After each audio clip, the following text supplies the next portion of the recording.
Is nope. Sorry. Is everyone ready to get started for the day? Yep. All right. Charles, I'll open it up to you. Do you have anything that you want to get started with? Any opening words?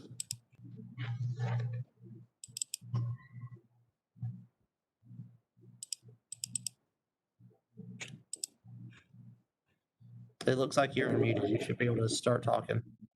I don't think he can hear you. Your volume's down all the way, probably, from when you were listening earlier. He's not talking at all. Mm-mm. Give us just a second. I'm trying to make sure that we get everybody on board. Were you talking? Mm-mm.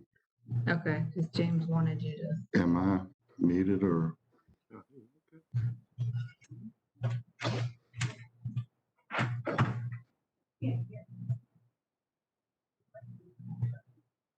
You're unmuted. Start talking like normal. Just say anything. Have you got me yet? Yeah, you're good. You're good to go. I'm assuming, James, you've already started the meeting up because I'm not hearing anything.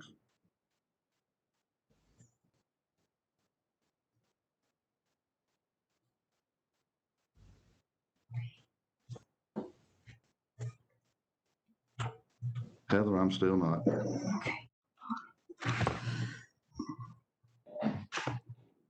Hey, Charles, we can hear you.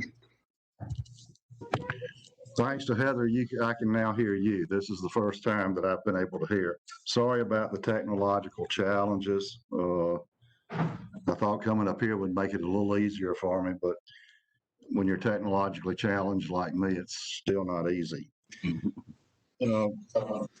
Thank everybody for being here today. There's several items that I think are going to be interesting. I'm fascinated with the discussions on the electrolytic dissolver. This is something that I've been hearing about for quite some time, and I think it was an excellent presentation from YouTube that we've already seen, and now to get to the meat of it.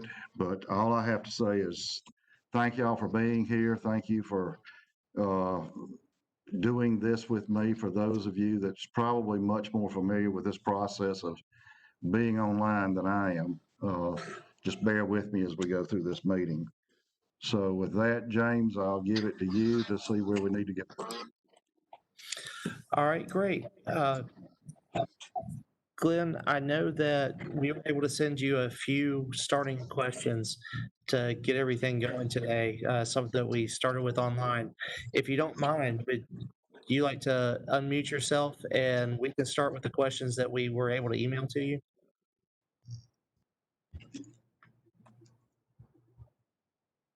James, this is Maxine. I'll cover some of them, and then Glenn will cover some of them because some of them are departmental responses are required. Okay, So great. The first one, I'll read it. If I understand the presentation, DOE is thinking of ways to repurpose this process to disposition other waste. If so, do we have the personnel and other resources needed to implement any new functions? Will this accelerate waste disposition? If so, by how much? So first of all, spent nuclear fuel is not waste, it's a material. So just to get that out there, we're not a waste, we're a material. Yes, we are going to try and use electrolytic dissolver to cover other materials besides the Japanese fast critical assembly fuel. We're looking at it for some of the non-aluminum fuel within El Basin. And if we can do it, it will accelerate our life cycle by a lot. I don't have the timing on that yet. It's something the department's still evaluating and working on, how much time it would accelerate, but it could be decades of acceleration if this works. Now, not all of the non-aluminum in the basin can go through the electrolytic dissolver. There's a small portion that's really a safety hazard to put in the electrolytic dissolver. So we're looking at other options for that small portion of it. But we are evaluating what we can do with this when we have this electrolytic dissolver back in operation.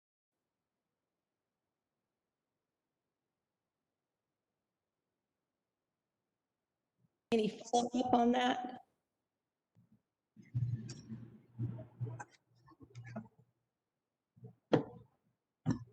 So I'm going to move to the second question.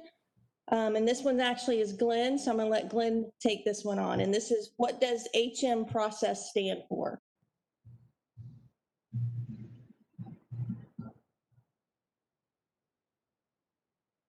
Glenn, you're muted. You need to unmute, please.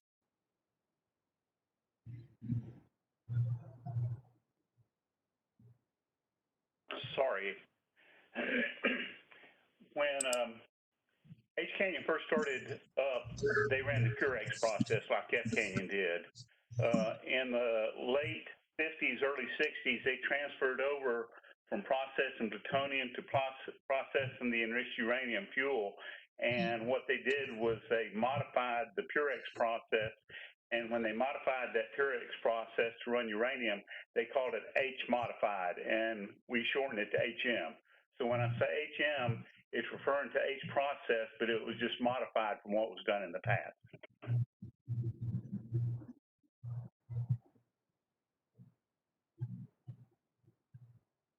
Any questions?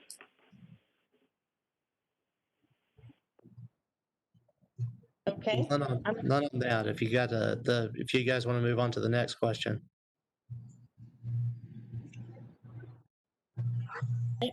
So this was, would the NEPA requirement slow down getting the electrolytic dissolution process approved?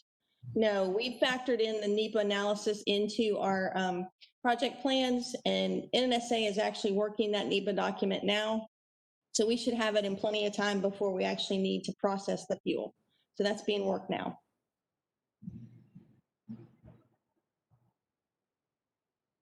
The next one was, do you have more, it says fast critical assembly or non-aluminum clad SNF. Is it 50-50 versus 50-50, or do you much more of one type? So we have a small portion of the FCA material that came in from Japan. And then we have a lot of non-aluminum, but the non-aluminum, remember, is only about 10% of the L area basin by volume that we have. So yes, we have more non-aluminum in L basin than we do FCA material. We do not have any other FCA material. The campaign plan is to get rid of all the FCA material and then incorporate our ABD, our accelerated basin de-inventory mission, where we're trying to get all of the inventory out of L basin, and we'll incorporate that along with the non-aluminum processing. So we'll be using the electrolytic dissolver in conjunction with our other two dissolvers to accomplish that mission. Did that answer the question?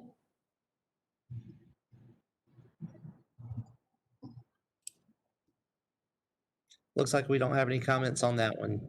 Were there any others left? Yeah. Yes, we got a few more. And I think there's a couple that I don't have in front of me, but Malcolm had some questions on what NEPA changes are you talking about to use or modify the EP for use?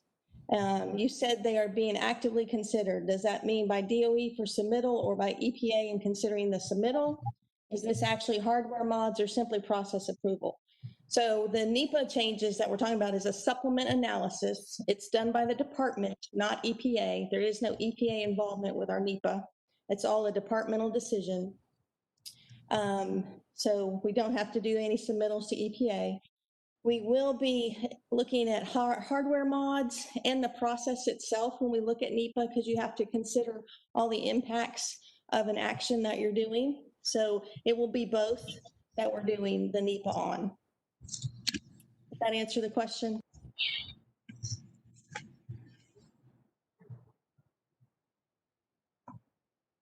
Okay, so the same question about HM, we already answered that one. And then number 3 was, if you do not receive EPA approval of a NEPA change, what are the options for existing non-aluminum clad fuel in the basin? And are you pursuing those options as well? So again, we don't need EPA approval. We just need departmental approval. for the electrolytic dissolution. That's a different NEPA that we're working on than the FCA. The FCA NEPA is specific to the FCA material. We are working on a NEPA that looks at all of the basin fuel and sending it through the canyon without recovering the uranium. And that's what our NEPA, the other NEPA, will look at. So that's underway as well. So that's a departmental decision that we hope to get by the middle of next year, if not earlier. The other existing options for non-aluminum fuel are dry storage. We have technical issues with dry storage and highly enriched aluminum-clad uranium. So that's not really a good option, and it just puts it in a storage container. It doesn't actually disposition it like we are doing if we send it through the canyon. And then there is some work that the SRNL is going to be starting on this next year to look at other options for the material that can't go through the electrolytic dissolver. That may be dry storage, it may not. They just are kicking off that evaluation now, so we don't have all the details on that.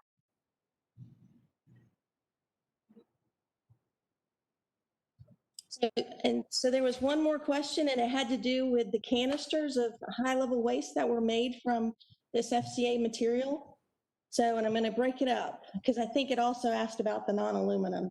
So the FCA materials are envisioned to make 3 canisters of glass. Now, that's not just their material filling up a glass canister. It's actually mixed in with other materials, but they'll be in 3 canisters. And then for the non-aluminum, I don't have it specifically for the non-aluminum, but if we do all of the material in El Basin, the aluminum and non-aluminum, it's an additional 521 canisters.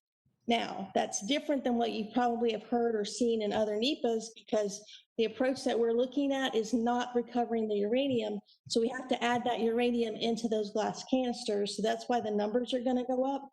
But if you look at that number compared to the inventory in the glass waste storage buildings, that's expected around 8,000. We're about 6.5% increase. And we do have the storage capacity in the 2 glass storage buildings to handle this material.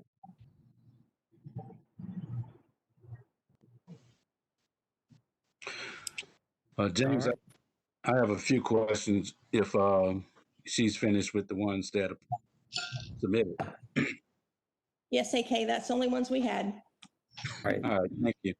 And speaking from the diagram that was used in the presentation, as the materials are being dissolved through the electrolytic dissolver, obviously there's some waste that is being created, and it shows 2 different paths for that waste headed to the tank farms. One path has a period of storage, and I was wondering what's the difference between the waste that I guess is kept at storage for some point versus the other waste that seems to go directly to the tank farm. Let me speak to that. First off, let's talk about the SCA fuel. When we dissolve that in the electrolytic dissolver, after it is dissolved, 100% of that will go into storage. And then from that storage, it will all go into straight into a sludge batch. So processing in the electrolytic dissolver for the SCA fuel will go to storage and then go to waste in a sludge batch. Now, when you start talking about the non-aluminum fuel, you've got 2 options on that. One, we go straight to storage again, and then we go to a sludge batch. However, I showed the path where it would go if we took the non-aluminum fuel. It would go to storage a little bit, but then, or it would go through the process, and then in the process, it would be just like we do with the uranium material right now. It goes to uranium that we would store, and then the waste is what comes from the HM process. That waste is our normal process waste coming from the mixer settlers. But again, it all depends on the direction that we take. Right now, the figure shows everything for the non-aluminum would go through the HM process, and I showed it that way simply because we don't have NEPA approval to go with the non-aluminum straight, as I understand, we don't have NEPA approval to go with the non-aluminum to storage and straight to waste. So it shows the non-aluminum going through the process like it normally does. Okay. All right. I'm sorry.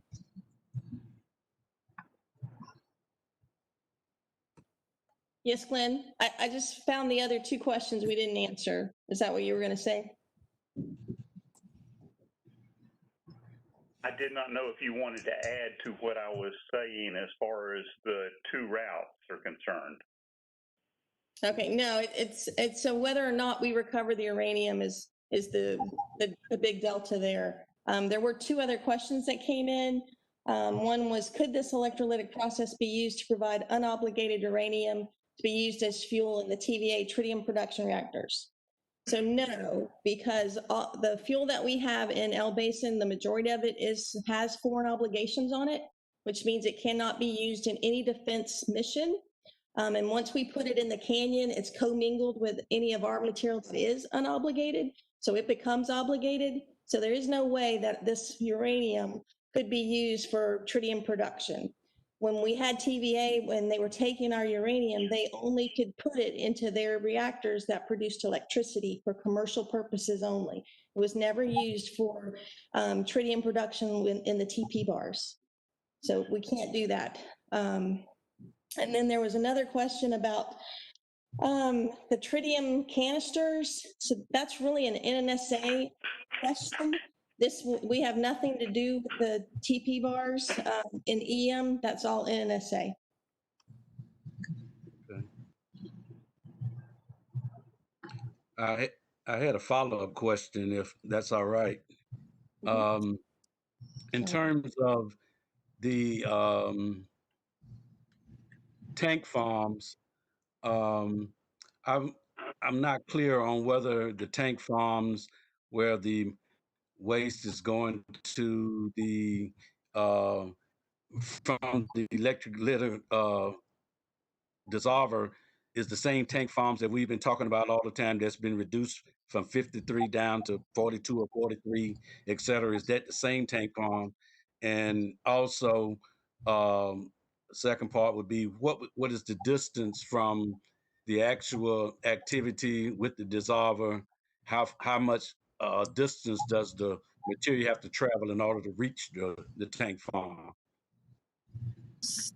So, okay, yes, it's the same tank farms that we're talking about.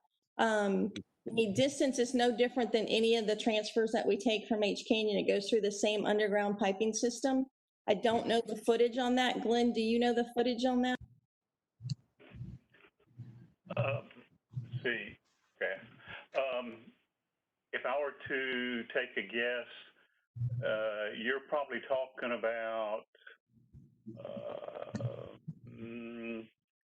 maybe 1,000 to 1,500 foot. But again, like you said, it's all going to the same tank farm.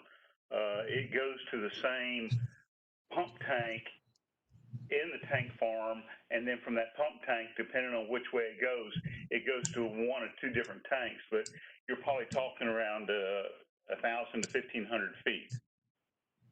Okay. All right, thank you. That's all I have.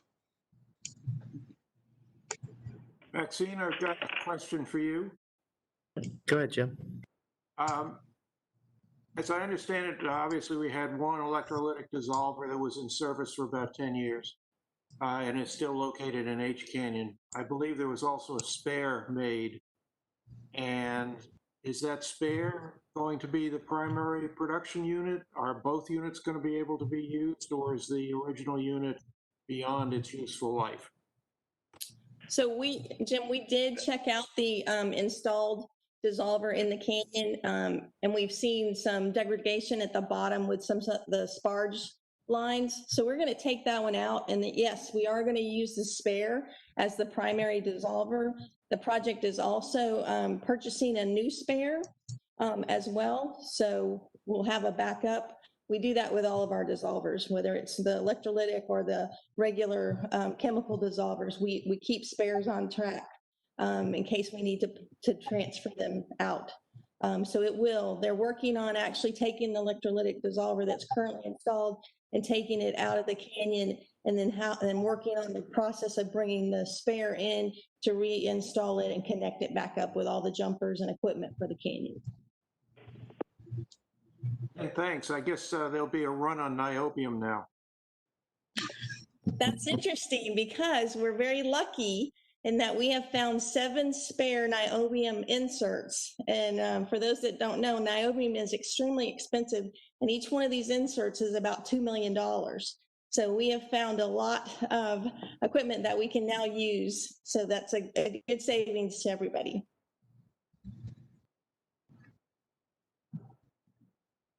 All right. Any other questions from the board? James, this is Charles. I've got a question. Yeah, go for it, Charles. Maxine or Glenn, thank you for this presentation. I too have a question on slide 7, the path from the electrolytic dissolution. It seems like we're all a little bit confused. It appears that when it comes out of the dissolution unit, it either goes basically straight to the waste farm through storage and then straight to the waste tank farm, or we can process it and pull the uranium out like we do everything else. Why would we not get the uranium out? Or do we have so much uranium in storage already that it's not needed, and it's going to all eventually from the uranium storage tank go to the waste farm anyway? So for the FCA material, it's mostly plutonium fuel. It's got very little uranium in it. So the benefit of recovering that from the FCA material is not worth it in terms of the costs. For the other fuel that we have, our non-aluminum fuel, because it has those foreign obligations on it, we are not finding anybody who wants that material. So right now, the plan is we have a material out back that's been cleaned up of uranium. So we're keeping that material. It's clean. It's ready for any person who wants to come in and pay to have it sent to them. But right now, going forward, and we don't have a decision on this, but this is what the department is evaluating, is that it may make sense to not recover that uranium and just waste it to the tank farms. So that's what the department is currently evaluating. Okay, thank you. Anything else from the board? I have one other question if there's no one else. Sure. Go for it. In reference to the tank farm, since it's been established that it's the same tank farm, do you have an idea as to what the proportion is versus what's going in terms of what, versus what's being removed, et cetera? So AK, we are a small portion of the tank farm. We're only allowed to send over 300,000 gallons a year, and we haven't met that amount since I've been in nuclear materials, so that's a long time. So it's a very small portion of material that we send over to the tank farms. So now the department is evaluating any extension to the high-level waste system that may be required for us to do this accelerated basin inventory. So that gets evaluated in all of our analysis, both cost and timing and regulatory requirements. That all gets analyzed in that as well. Okay. All right. Thank you. Let me follow up just to give you an idea. The tank farm has millions of gallons of material out there. We're only talking about maybe 50 to 75,000 gallons that's coming from the FCA. So it is a very insignificant amount from that standpoint. Okay. Thank you. What other questions do you have, folks?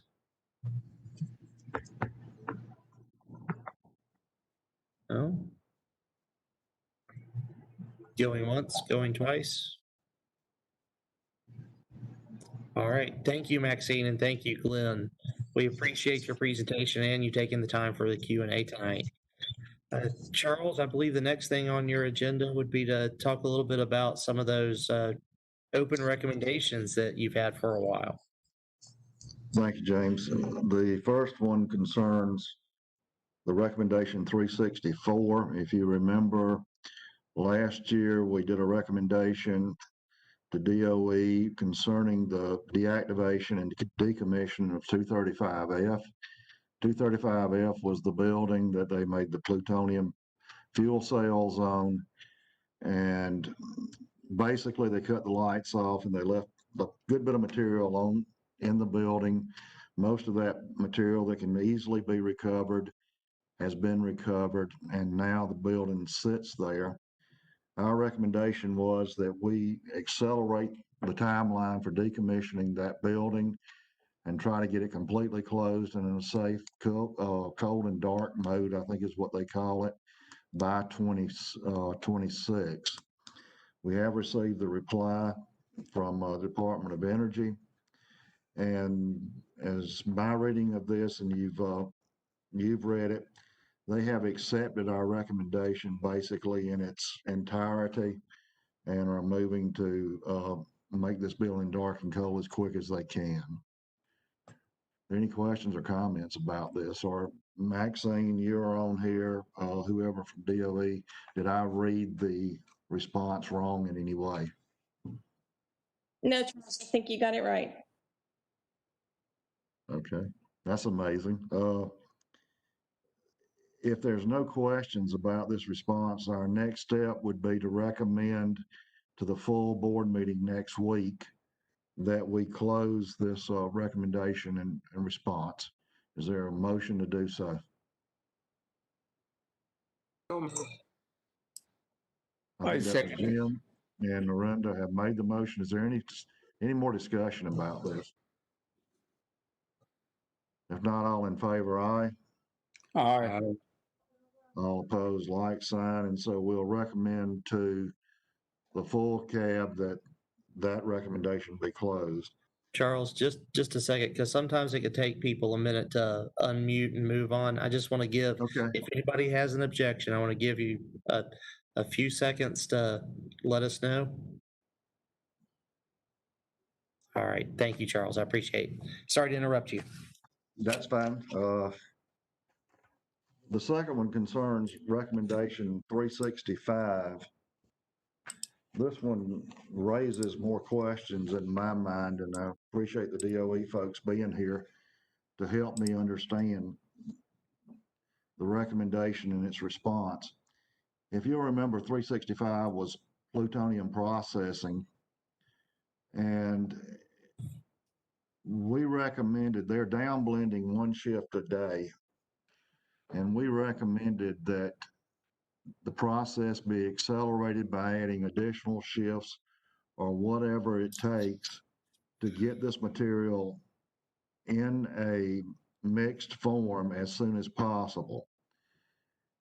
When we received the response from DOE, they did not accept our recommendation with the following explanation.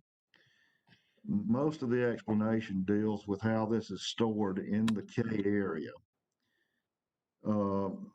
I don't think the recommendation questions the storage or the safety of the material in the K area. What the recommendation, and Miranda, I'll ask you to address this first, but if I understand the recommendation is process to get this stuff in a stable form and get it to WIP or wherever it's ultimately going as quick as possible. So that may be why DOE rejected the recommendation, and it concerns me. I mean, we as citizens, I think most of us want this stuff out of the state or in as stable a form as we can get it as quickly as possible. So Narendra, I ask you first, in the recommendation itself, your concern was just the speed of getting it out of here and not in the storage or the safety of it. Am I correct? That is very true. We just wanted to make sure that DOE provides second shift so that the material could be expedited for removing from SRS and expedited. Then I heard sometime, if I'm not wrong, that most of the material belongs to NMA and they are putting the second shift. So my concern again was, are they treating their material or EM material? So that's where my confusion was, and I was not clear, and I'm still doubtful. Greg will agree because it was a joint recommendation with Greg that why not expedite whether it's EM or NSSA?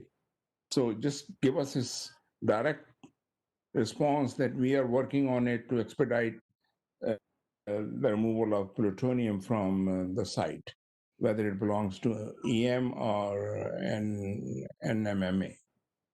Thank you, Narendra. That's the way I understood the recommendation as you and Greg originally wrote it. And then when I read the response, I don't think DOC, we either didn't explain ourselves well enough. I didn't see that the response adequately addressed the concerns. Is anybody at DOE, Yeah, can they help us with this response? I can try. So you have to understand that the surplus plutonium removal is a joint effort between NNSA and EM. EM owns K area. We pay for one shift. NNSA is currently funding 3 additional shifts, one of which is trained and operational today. The other 2 are being trained and should be operational by sometime this summer. And that's just for the KISS glove box. NNSA is also working on a line item project to add 3 more glove boxes to K area in a different area of K.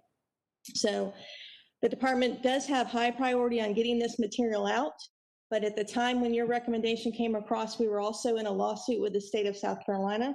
So it's very limited information that we could give. I think that's the reason why the recommendation was written, the response was written the way it was. We are expediting as much as we possibly can. It's both materials that are being worked, both EM and NNSA, and that will continue to happen. However, your recommendation required it by 2036, and that's just not physically possible even with the 4 shifts. So that's why we could not accept your recommendation. Maxine, thank you. This is Narendra again.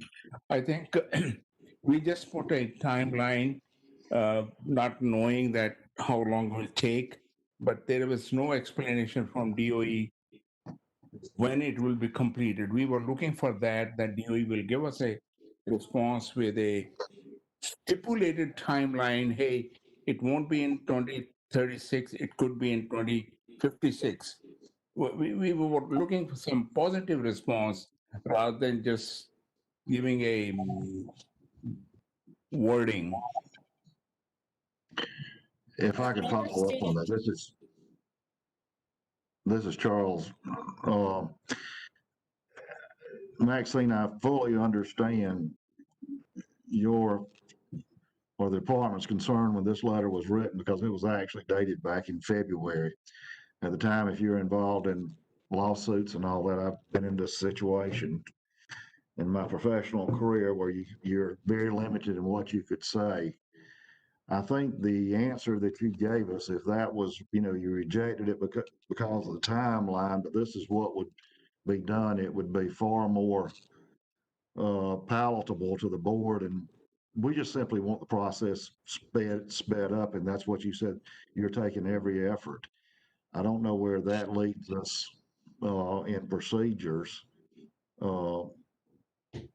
to ask for a reconsideration of this thing. I don't know if that, James, has that ever been done? Or that's not done? No, that's not really what we do. If you're not really happy with the response you got, I would recommend we just go ahead and close it. And then Let's take a look at, if you'd like, the difference between the recommendation and, the response you got and see where there was a disconnect. Because if I look at the recommendation, I don't necessarily see a request for an in-state timeline. It's just take what steps are necessary to get done by 2036. And those are two different questions. So maybe we need to go back and ask the question in a recommendation that you really want an answer to. Now, I can't guarantee you're going to get the response you want, but we might get a little bit closer. Hey, James, or Charles, or whoever. Charles, may I say something real quick? Oh, yes, please. One of the things I've learned from dealing with recommendations is if we're not real specific on what we ask for, what ends up being the response is they say they're doing it as quickly as they can, and then they'll spend as much money as necessary, or whatever, and there's no concrete response. So I think what at least my thought process was in terms of putting in a very specific date was that hopefully they would come back, even if it couldn't be 2036, they would be, we think we can do it by 2046, or we think we can do it by 2056. So I mean, that's kind of something I've learned from dealing with the recommendations. If we're not concrete, we don't really get concrete answers back.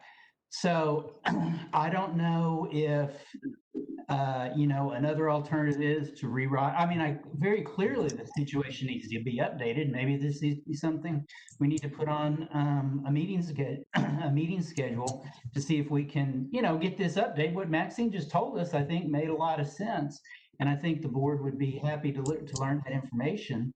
And maybe we go back with another recommendation or come back with some sort of get something more concrete than just we're working on as fast as we can. Charles, this is Narendra again. I heard Greg and I agree with him. I think DOE could have said the explanation which Maxine has given. It could have been the letter could have been formatted in that way, in a positive way, rather than they saying that we are working on it. I'm not sure whether we should accept the response or just sit quietly, or I'm not comfortable with it. Well, that was my first question when I read this. And from the explanation Maxine gave us because of the lawsuits with the state and federal government, whoever, I do understand the reasoning for the response written as it is. But Greg, I do like your recommendation that if we move to close this thing, Maxine, would you be available to give the report as specifically as you could to full board as part of that recommendation to close it with a report again from you? James, is that something that we can do? Ask for that from an update? This thing is, 8 months, 9 months old before we're getting to it. And Maxine has given us a much better answer, and I'm pretty much comfortable with what she's told me today, but I really wasn't comfortable at all with the response as of February the 12th. So Maxine, is that putting you on the spot, or are you limited in what you can say at that meeting? So I can talk to the EM side of it. I have to get anything I say on the NNSA side approved, but I can work with the NNSA POCs to see if they're willing to do it jointly. I just don't know how receptive they're going to be because they don't have to support us on our EM advisory boards. I'm well aware of that. Is it a fair question of the 6 metric tons? How much do you own of it?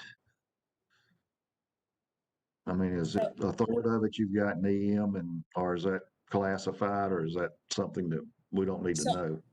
So I own the 6 metric tons. You have the whole 6 metric. I own the whole 6 metric tons. There is more than that in K area. And NNSA is responsible for the remainder pieces. Not only what's in K, but they have a whole program for the department. So I'm sure you've heard the 34 metric ton that they have throughout the DOE complex. So it gets complicated with that whole process.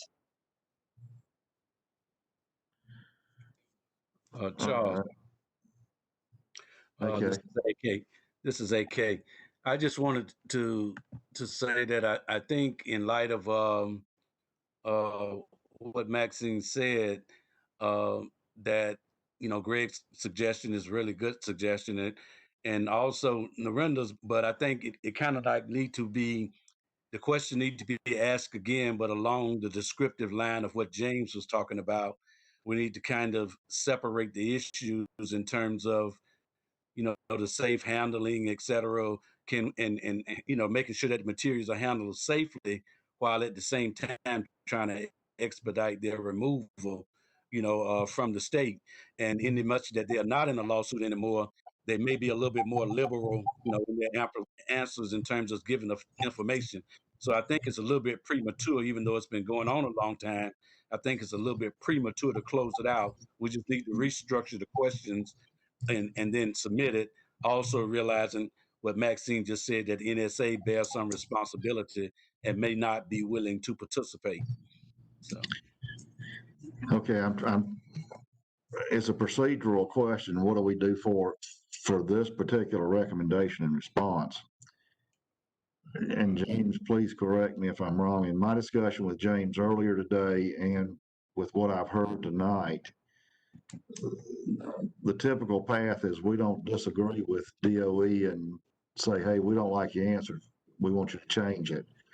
What we need to do is move forward, I think, in closing this thing, and then with the additional information Maxine can give us potentially, or at least as much as she gave us tonight, then we reconsider rewriting this, and maybe we can ask Greg and Narendra to take this and reformulate it and resubmit it at a later date. Because I think the intent is clear of what we want, is if anything can be done to expedite the downblending of this material, we'd like to see it. And we're not seeing it in the response that we've received. So I think we do need to reword it, but I don't think leaving it open is going to do anything. I mean, we just take our paper and go home, but it's not going to do anything. Charles, this is Narendra again. I am very not sure, because Maxine has told us that NSA is putting 3 shifts and 1 is working and 2 are in training, and EM has 1 shift. That's the maximum response we'll get it. I'm not sure if we get any other further responses, because EM is not, what I'm gathering, EM is not interested in putting any more money to have another shift. Is it because of restriction in the space to have another glove boxes? Or is it political between the EM and NSA? I don't know. But our objective is that it should be removed as fast as possible. Maxine, if I may again, from what you're telling me, that y'all are going to basically over the next year, 2 years, 5 years, whatever, you're going to maximize production anyway. You're going to put it on around the clock, as well as put in additional equipment as the funds become available. Is that the gist of what you told us? Yes, sir. So the 4 shifts would put us on a 24/7 process for downblending in KISS, and that's 1 glove box. So we can only do 13013 at a time. Please keep that in mind. So we have to process that 13013 into its multiple blend cans and then move those multiple blend cans out, and then we can start a new one. So it's a very serial process that we have to go through. Now, NNSA is working on adding 3 additional glove boxes, which will all be staffed at 4 shifts each. But that is not going to happen until the late 20s when that's available and operational. So we are doing everything that we can to accelerate with the equipment that we currently have available. And I know that for us to address anything over in NSA is not going to happen anyway. That's not our purveyance. So what I'm hearing is with the update that Maxine has given us tonight, we have a much better response, and it's more I'm taking it as a more satisfactory response to the committee, but I throw that out to you. Is there, what's the rest of the committee's feelings? Well, Mr. Chairman, this AK.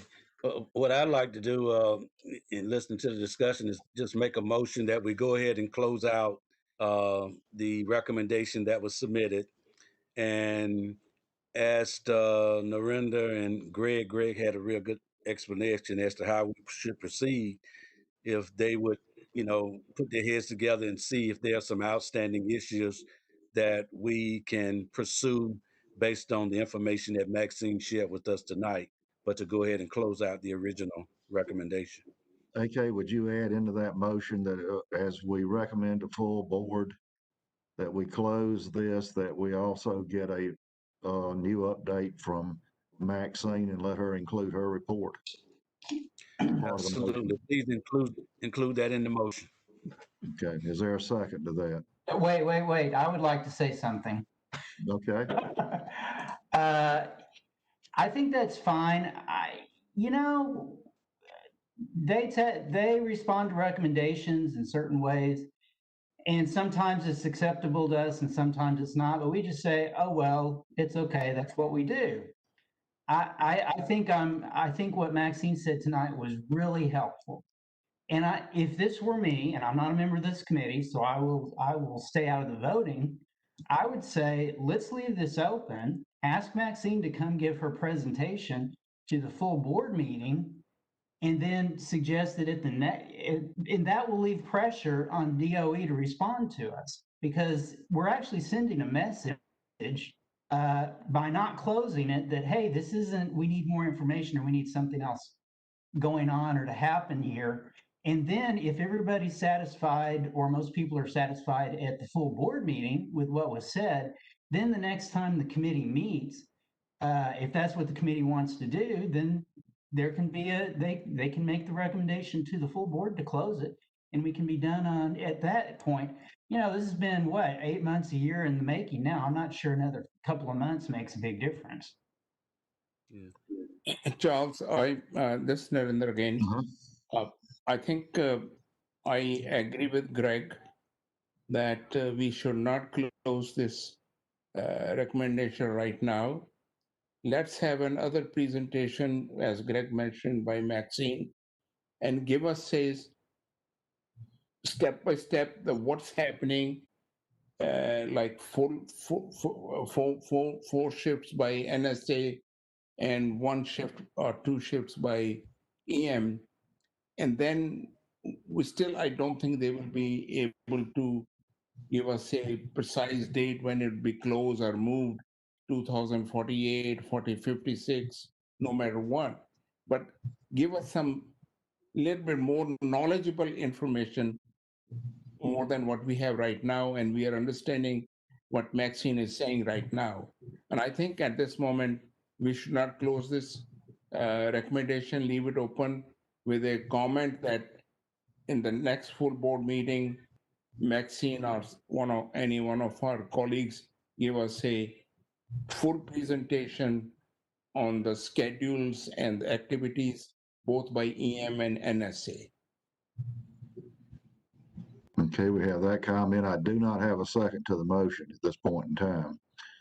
So either way is okay with me, because either way we get more information, and it's understood that the additional information that we might get as a result of a presentation is because DOE is not hampered by a lawsuit. And so, I think we're kind of both headed in the same direction. So if that's more pleasing to the committee, I'm willing to withdraw my motion. I don't think he got a second anyway, and go with the option that Narendra and Greg just talked about, because I think either way we're soliciting additional information. Maxine James, I have a question. This is Narendra again. Can we send a response back to DOE that we will looking for some further explanation before we accept your response? So let's go over the process again. So That's just not what we do. We don't send that back. Now, let me tell you what you can do is you can ask for more information. And it's something that you can always ask for. You guys put together a list of what you're looking for, and I'll get with Maxine and see when we can work it in to a schedule. It may be that we might have to give something up later in order to get this earlier, if that's what you folks want to do. And Charles, I'll reach out with you to talk with you about that if it comes to it. But in terms of getting information, I want to be perfectly clear, and I have said this repeatedly to everybody. If we ever reach a point where we have to put in formal requests in order for you guys to find out something from the department, we have a whole other issue than you not knowing something. We have a communication issue, and we're not there yet. So if you folks just make a decision on what you want to know, if y'all want to get together offline and put together a list of what you were hoping to hear, then we can get with DOE and try to get that for you. All right. Now, if you're not happy with the response, that's okay. There's nothing wrong with that. At some point, you'll either have to close it and write a new one, or close it and move on. Those are our two options. You can leave it open for a while if you want to, and that's okay too. I'm not telling you that you have to close it now. I'm just saying that eventually we've got to get to that point and then choose a path. Hey, James, this is Greg. Why do they have to be closed? I don't know. I don't remember anything in the operating procedure that said they have to be closed. It's really just a factor of letting DOE close the loop on it and making sure that it's not still open. By all means, leave it open. Let them know that you have additional information that you're seeking. I'm not trying to convince you to do that tonight. It sounds like the majority of what I'm hearing is leave it open. I think that's where we're going to end it at. But at some point, in terms of resolution and moving this forward, the path is either going to be, just requesting more information in a presentation or writing a new recommendation. Those are our two path forwards at one point. That's honestly separate from whether or not you close this. This Narendra again. I think we leave it open and request further information on this one. As Maxine has mentioned, that could be better explanation, and then we'll close it. I would agree with Dorinda Okay. that we can leave it as tabled for the time being.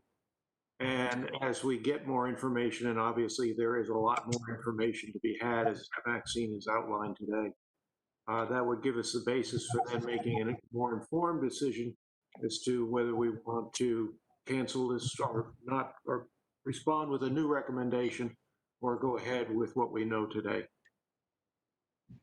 Well, this Narendra again, Charles, if we write another recommendation, it'll be on the same parallel path. So that won't make any sense. But if we have further explanation, as Maxine has expressed today, that will give us more understanding, including the full board members, and we can proceed from there to close it. Maxine, is it fair to ask for you to make a brief presentation? When we discuss this, I'm assuming it's going to be on the agenda either way. There'll be a question, James. Or maybe we want to put it on we'll talk, but I think we may want to put it on the agenda that this has been tabled because we have additional questions about the response. But at the same time, Maxine, would it be fair to ask you to make basically the remarks that you made tonight? Or I know the clearance process of going through everybody for formal presentations is horrendous, but are you comfortable with at least addressing what you told us tonight and then letting it go back to committee for discussion at the next committee meeting? I'm fine giving explanations and answering questions, so I think that's fair. I will reach out to NNSA to make them aware that these questions are being asked as well. So I think that's a fair assessment. If I'm asked those questions, I can certainly respond to the questions at the meeting.